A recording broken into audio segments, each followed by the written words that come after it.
Types of voucher. Total वाउचरचे 8 प्रकार आहेत. First, contra voucher. कॉन्ट्रा वाउचरची शॉर्टकट की आहे F4. जेव्हा बँकेत पैसे डिपॉझिट करायचे असतील, बँकेतनं पैसे विड्रॉ करायचे असतील, तसेच एका बँकेतनं दुसऱ्या बँकेत पैसे ट्रान्सफर करायचे असतील, तेव्हा कॉन्ट्रा वाउचरचा यूज केला जातो. Example, deposit cash into SBI bank. Second one is payment voucher. Payment वाउचरची शॉर्टकट की आहे F5. रोख स्वरूपात झालेला कोणताही खर्च रेकॉर्ड करण्यासाठी पेमेंट वाउचरचा वापर केला जातो. Example, salary paid. Third, receipt voucher. Receipt वाउचरची शॉर्टकट की आहे F6. रोख स्वरूपात झालेलं उत्पन्न रेकॉर्ड करण्यासाठी रिसिप्ट वाउचरचा वापर केला जातो. Example, commission receive. Fourth, journal voucher.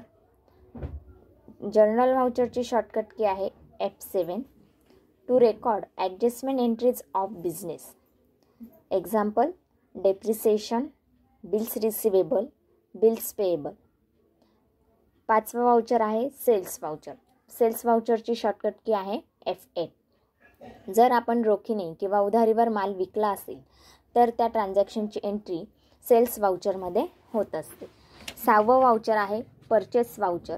Purchase वाउचरची shortcut key आहे F9. जर आपण रोखीने किंवा उधारीवर माल विकत घेतला असेल तर परचेस वाउचरमध्ये ह्या ट्रान्झॅक्शनची एंट्री होत असते. Credit note voucher. Credit note वाउचरची शॉर्टकट की आहे कंट्रोल प्लस F8. जर आपण एखाद्याला माल विकला असेल आणि त्याने तो काही कारणास्तव आपल्याला रिटर्न पाठवला असेल तर त्याची एंट्री ही क्रेडिट नोट वाउचरमध्ये होत असते.